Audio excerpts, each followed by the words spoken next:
If you've been counting, the show started, my show, at 4 o'clock. It's 6:23 now, and this is our first mention of Prince Harry and spare. Maybe you think, oh, V, can't you spare us just one day? Just don't talk about it at all.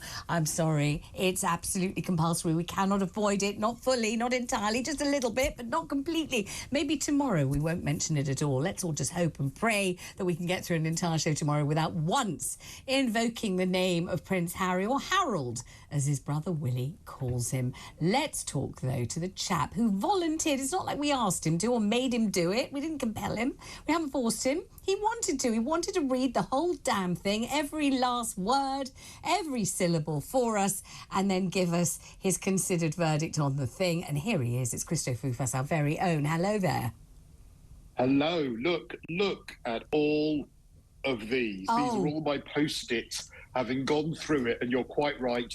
I have now finished it, and the final chapter, which is the final part, I should say, part 3, which centres around him meeting Meghan. I think this is the part that you'd read us. Yeah, that's the bit yesterday. I read, and then I just pegged out, I must say. I really just thought, up to them leaving the royal family, making their life in California. Okay, let me ask you something. Let me ask you something first, because so we can get to the nitty and the gritty of this. Having read the part, and so I've read it too, do you think you now understand why Prince Harry said, Meghan, Archie and I fled for our lives? We had no choice but to flee, and flee we did. We fled. Do you understand why they felt that? I think fleeing for their lives is the sort of hyperbole we've heard a lot of in the book. But what I will say is actually, surprisingly, this was the part of the book I thought would anger me the most. This is actually the part of the book where I did feel a little sorry for them, actually. Interesting. Okay, why did you? What did you feel? What touched you about it? Because clearly Meghan did not gel. It is absolutely clear in this section of the book that there were a number of factors. It was almost the perfect storm of factors that meant that she just was not going to work out. As Harry references many times, cultural differences, i.e. very, very over-friendly American, wanting to throw her arms around people, buy them gifts, hold her staff to account, borrow lip gloss, be pally-pally with Kate. That just did not work. That's not necessarily something that she did that was malicious, but clearly it just didn't gel with members of the royals. There was also, I think, if you look at the context, I say it's a perfect storm because everything in the book thus far has been Harry feeling isolated, feeling like he was left out, complaining about getting the smallest room in Sandringham at Christmas, complaining that as the spare, nothing really was ever considered for him. He was inconsequential. But it always worked towards, when I meet the love of my life, when I meet my wife, it will all fall into place. And it clearly didn't, because as it turned out, they were still both quite inconsequential. And if we thought he was obsessed with the press up until now, it takes on a new meaning. Okay, so let me give you one example that I noted when I was reading it. So Harry and Meghan go to the Invictus Games together. So they know that this means that their relationship is going to be beamed all over the world. Everybody's going to see them together. And people will remember how happy they looked and how much they laughed and how nice they seemed together. And Meghan was wearing a big white shirt, I think people would call it a boyfriend shirt, and a pair of ripped jeans. And I suppose, I don't really remember reading particularly at the time, but I suppose some journalists might have said, why was she wearing ripped jeans? It looked very informal, it looked too casual, or something like that. Now, Harry says in the book that Meghan's outfit was run past the palace and they okayed it. So that when journalists the next day said, why was she wearing ripped jeans? This was a very informal look. The palace should have, Harry says, come out and said, no, we said she could wear it. It's our responsibility. It's our fault. If there's any fault, we okayed it. And Harry there's a dire little sentence, which is something like, if only they had done that, if only they had. And thus almost begins the sort of litany of occasions when Harry feels that the press did him wrong and the palace should have come out and corrected it. Is that right? Do you agree with my interpretation? I think that I understand that that's exactly what his gripe is. And there comes the perfect storm of an American actress who's been able to control the narrative in her life thus far, with a royal who's constantly frustrated that no one wants to help him with his narrative. And because it is almost delusional, because is he really saying he expected the palace to put out a statement defending ripped jeans? Yes, I mean, he is saying that's exactly what he's saying. He is. That's ridiculous. Of course they're not going to do that. Of course, but the fact that they didn't, consequential. The fact that they didn't say that they had passed the clothes as fine made him feel, and made Meghan feel, as the book tells us, increasingly kind of misunderstood,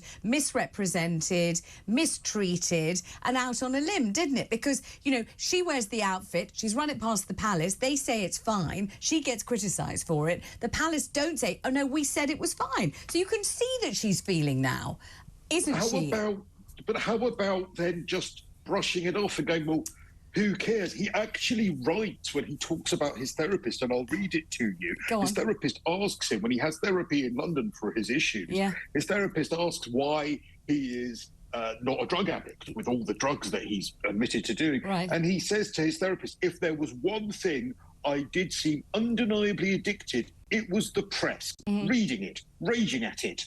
These were obvious compulsions. And so his constant reading and churning made him probably act in a more aggressive way towards the press, which put the back of the press up, which made them write more about it. And isn't it interesting that Prince Charles, or the king constantly says to Harry, don't read it, darling boy. Don't read it. That's his advice. Just don't read it. But Harry doesn't seem to be able to stop reading it and getting more and more aggrieved and outraged and betrayed and furious and hurt and upset. And Meghan the same.